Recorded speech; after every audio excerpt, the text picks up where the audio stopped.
प्रणाम स्वीकार कीजिए महाराज।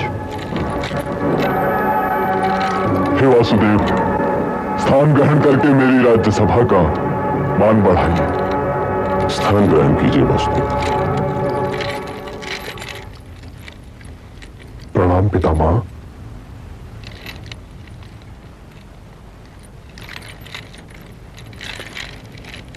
विराजिए, विराजिए तातश्री।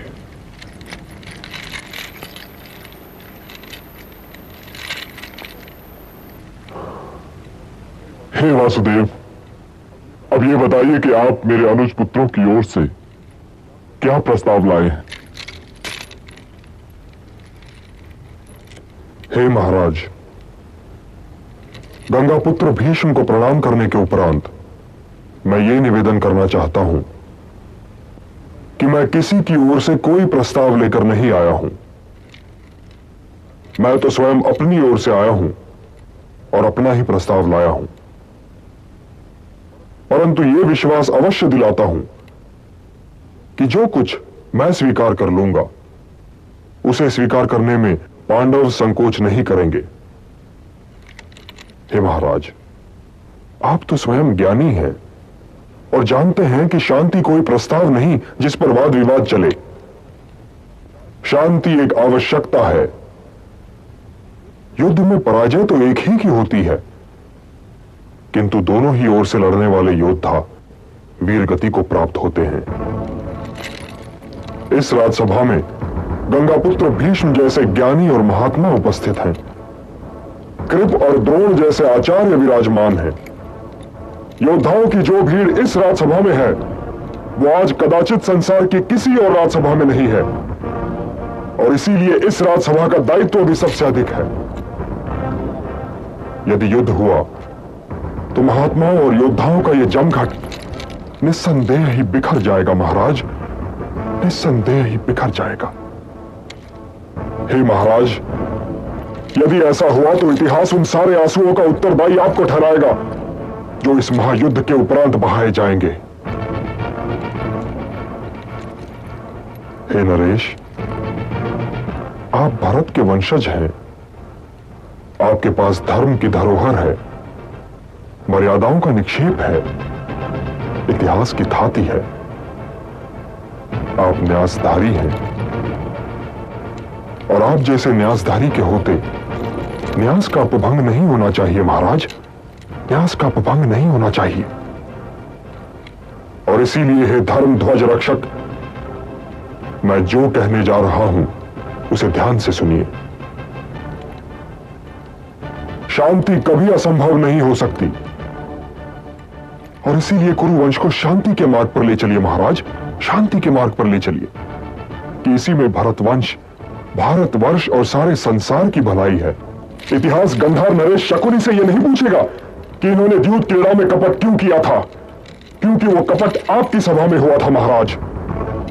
इतिहास युवराज दुर्योधन से भी यह नहीं पूछेगा कि इन्होंने भरत कुल वधु को भरी सभा में क्यों घसीट बुलवाया। इतिहास ये भी आप ही से पूछेगा महाराज, क्योंकि दुर्योधन आपके युवराज हैं। इतिहास दुशासन से भी यह नहीं पूछेगा कि इन्होंने दुर्योधन के कहने पर भरत कुल वधु द्रौपदी का वस्त्र हरण करने की असभ्यता क्यों दिखाई। इतिहास इसके लिए भी आप ही को दोषी, आप ही को उत्तरदायी ठहराएगा महाराज, आप ही को उत्तरदायी ठहराएगा। इसलिए यह जान लीजिए कि शांति का कोई विकल्प नहीं है। युद्ध तो कदाचित कोई नहीं चाहता केशव। यदि कोई युद्ध नहीं चाहता पितामह, तो फिर यह कदाचित क्यों? कदाचित, ये तो आप भी जानते हैं पितामह, और मैं भी, कि युद्ध चाहने वाले इधर भी हैं और उधर भी। इसलिए आज कदाचित जैसे शब्दों को इस राज्यसभा से निकाल दीजिए पितामह, क्योंकि कदाचित जैसे शब्दों की छाया में शांति की बात नहीं हो सकती। हे पितामह, समझाइए अपने नरेश को कि यदि कौरवों और पांडवों में मिलाप हो जाए तो यह सारा संसार उनका हो सकता है। उनकी राज्य सीमा के अतिरिक्त और कोई सीमा रह ही नहीं जाएगी। किंतु जो युद्ध हुआ महाराज, तो आपके पास कुछ नहीं रह जाएगा, न पुत्र और न ही अनुज पुत्र। क्या पता आपको किस किस के शव पर रोना पड़े महाराज, किस किस के शव पर रोना पड़े। क्या आपके पास आपके अनुज पुत्रों में से किसी का शव आए महाराज, तो क्या आप उसे शत्रु का शव मानकर किसी प्रकार का आनंद अनुभव कर पाएंगे? हे वृद्ध नरेश, इससे पहले कि आप प्राण त्यागें, कुल को एकत्र कीजिए नरेश, कुल को एकत्र कीजिए। पांडव आपके स्नेह की छाया में पले बढ़े हैं। आपके स्नेह और आशीर्वाद पर आज भी उनका उतना ही अधिकार होना चाहिए। इसलिए हे धर्म ध्वज रक्षक, इंद्रप्रस्थ उन्हें लौटा दीजिए।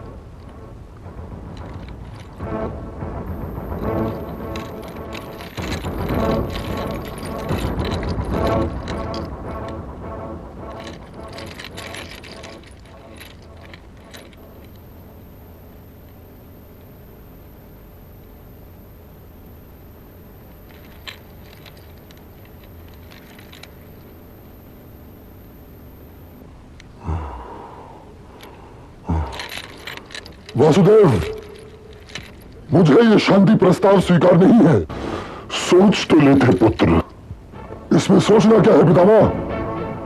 पर्ण के अनुसार उन्हें 12 बरस के वनवास को स्वीकार कर लेना चाहिए था, और वे राज मांग रहे हैं। अपनी नात की आंच को धीमी करो दुर्योधन, धीमी करो।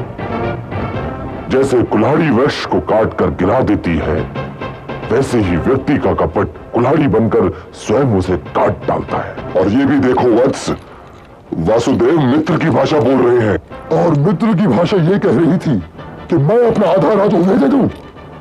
यदि ये मित्रता है तो मुझे शत्रुता की परिभाषा समझाइए पितामह। शत्रु वो है युवराज जो किसी योद्धा को किसी अनुचित युद्ध के लिए भड़काए। जो कुछ भी वासुदेव ने कहा वही धर्म है। इंद्रप्रस्थ मैं कभी नहीं दूंगा कुलगुरु। हाँ, यदि वासुदेव के पास कोई और प्रस्ताव हो तो मैं उस पर विचार कर सकता हूं। आप लोग दुर्योधन के शुभचिंतक हैं, इन्हें समझाइए, क्योंकि भरत वंश के भविष्य को इस नासमझ योद्धा की महत्वाकांक्षा पर बलि नहीं चढ़ाया जा सकता। और यदि प्रस्ताव ही का प्रश्न है युवराज, तो मेरे पास एक और प्रस्ताव भी है। यदि दुर्योधन इंद्रप्रस्थ रखना चाहे महाराज, तो अवश्य रख लें। मैं पांडवों की ओर से 5 गांव मांग रहा हूं। अविस्थल, वरकास्थल, मकांदी, वारणावत और एक और कोई गांव। केवल 5 गांव। हे नरेश, यदि आप ये 5 गांव भी दे दें तो पांडव उन्हें पाकर संतुष्ट हो जाएंगे। 5 गांव, और वो भी उन पांडवों को? मैं उन पांडवों को सुई की नोक जितनी भूमि भी नहीं दूंगा।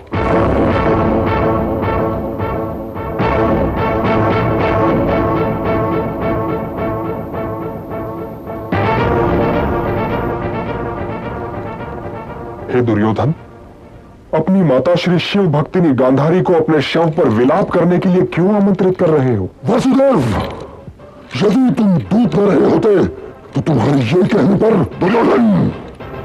इन्हें बोलने दीजिए पितामह, बोलने दीजिए। यदि मैं दूत न होता तो क्या कर लेते युवराज? यूं मेरी माता श्री की बात करने पर मैं तुम्हारी जीभ खींच लेता, और तुम्हें बंदी बनाकर कारागृह में डाल देता। राजदूत को बंदी बनाओगे युवराज? उस अतिथि को बंदी बनाओगे जिसके स्वागत के लिए कुरुश्रेष्ठ गंगापुत्र भीष्म और आचार्य श्रेष्ठ द्रोण और कृप गए थे? हे अहंकारी दुर्योधन, यदि हमें बंदी बना सकते हो तो अवश्य प्रयत्न करके देख लो।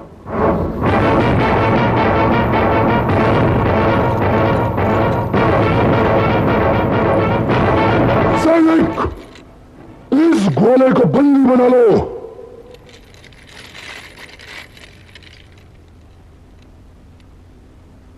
अरे मूर्ख, क्या कर रहा है?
हूँ